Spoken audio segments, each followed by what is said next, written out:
উল্লেখ্য 1976 সালে পাথর প্রতিমার ভাগবোধ করে কুমির প্রকল্প হিসাবে গড়ে ওঠে। মূলত কৃত্রিম উপায়ে কুমিরের ডিম ফুটিয়ে কুমিরের বাচ্চা তৈরি করাই ছিল এই প্রকল্পের কাজ। পরবর্তীকালে এই পর্যটন কেন্দ্রটি পৃথিবীর মানুষের কাছে বিখ্যাত কুমির প্রকল্প হিসেবে পরিলক্ষিত হয়। তৎকালীন থেকে বহু মানুষ ডিএল কর্মী হিসেবে কাজ করতে থাকে, মূলত যাদের কাজ ছিল সামান্য পারিশ্রমিকের ভিত্তিতে কুমিরের ডিম থেকে প্রজনন করানো, বড় বড় যে সমস্ত কুমির রয়েছে তাদের রক্ষণাবেক্ষণ, খাওয়া দাওয়া, জঙ্গলে হরিণ সহ একাধিক জন্তু জানোয়ারের চোরা শিকারীদের হাত থেকে জীবন বাজি রেখে রক্ষা করা, নদীর চর সহ বিভিন্ন জায়গায় ম্যানগ্রোভ লাগানো, প্রশিক্ষণপ্রাপ্ত বনকর্মীদের সঙ্গে কৃত্রিম উপায়ে জন্ম নেওয়া কুমির শাবকদের নদীতে ছেড়ে দেওয়া, এমনকি লোকালয়ে কোথাও কুমির প্রবেশ করলে দৌড়ে গিয়ে জীবনের ঝুঁকি নিয়ে কুমির ধরে আবার নদীতে ছেড়ে দেওয়া। আজ তারা কাজ হারাতে বসেছে বলে দাবি বিক্ষোভকারীদের। 1976 সালের ভাগবতপুরের কুমির প্রকল্প বন্ধ করা যায় না, যাবে না। ডিএল কর্মীদের বাদ দেওয়া হলো কেন, জবাব চাই, জবাব দাও। ডিএল কর্মীদের বাদ দেওয়া হলো কোন, জবাব চাই, জবাব দাও। ডিএল শ্রমিকদের বকেয়া টাকা দিতে হবে, দিতে হবে। ডিএল শ্রমিকদের বকেয়া টাকা দিতেই হবে, দিতে হবে।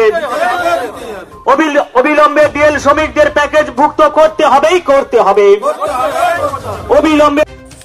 স্যার, আমরা ভাগবতপুর কুমির প্রকল্পে দীর্ঘ কয়েক বছর ধরে কাজ করে আসছি। এখানে কুমিরের খাবার ধরা, কুমিরের মাছ ধরা, ট্যাংরা ধরার কাছ থেকে শুরু করে কুমির রেস্কিউ করা, সাব রেস্কিউ করা, সমস্ত কাজের সঙ্গে আমরা সবসময় যেন এখানে যুক্ত আছি এবং স্টাফেদের সঙ্গে ডিউটি যাওয়া বা বিভিন্ন কাজে আমাদেরকে নিয়ে করে রাখতো। কিন্তু হঠাৎ করে রেঞ্জারবাবু, যিনি বর্তমান দায়িত্বে আছে, তিনি ডিসেম্বর মাস থেকে আমাদেরকে বারণ করে দিচ্ছে যে তোমাদের কাজ নেই, তোমাদের ফান্ড নেই, পয়সা দিতে পারছে না, এই কুমির প্রকল্প থাকবে না, অতএব তোমাদেরকে আমরা রাখতে পারবো না, তোমরা জোর করে থাকো, তোমাদের নামে ফের করা হবে। স্যার, এখন আমরা কী করবো? আমাদের বিগত বকেয়া পয়সা বাকি আছে এবং আমরা এই কাজের সঙ্গে যুক্ত আছি। আমরা অসহায়, কম পয়সায় কাজ করি, তারপরেও আমাদেরকে এই কাজ থেকে বঞ্চিত করা হচ্ছে। এখন আমরা কি করব, কোথায় কি করব না করবো বুঝে উঠতে পারছি না। আমাদের অনুরোধ যাতে আমাদের কাজটা থাকে, যাতে কুমির প্রকল্পটা থাকে, যাতে আমরা কিছু করে খেতে পারি গরিব দুঃখী মানুষরা। আমি ভাগবতপুর কুমির প্রজেক্টে দীর্ঘ 12 বছর ধরে এখানে ডিএলের কাজ করছি। এখানে ঝাড় দেওয়া থেকে আর হলো যে বাথরুম পরিষ্কার থেকে, কম্পাউন্ড পরিষ্কার থেকে, নার্সারি থেকে সমস্ত কাজকর্ম আমরা করছি। বিগত ডিসেম্বর মাস থেকে রেঞ্জ অফিসার আমাদের এখানে আসতে বারণ করলেন এবং বললেন যে আমাদের কাজ নেই। ইতি অবসরে আমার কি করব, আমাদেরও 3 বছরে বকেয়া টাকা বাকি আছে এবং আমার তো স্বামী নেই, দুটো ছোট ছোট বাচ্চা, এদের নিয়ে কী করব।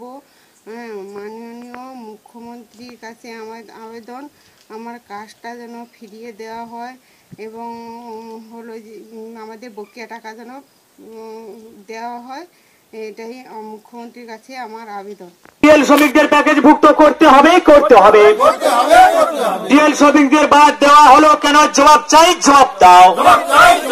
ডিএল শ্রমিকদের বাদ দেওয়া হলো কেন, জবাব চাই, জবাব দাও। 100 দিনের মজুরি দিতে হবে, দিতে হবে। 100 দিনের মজুরি দিতে হবে, দিতে হবে। 100 দিনের মজুরি দিতে হবে, দিতে হবে।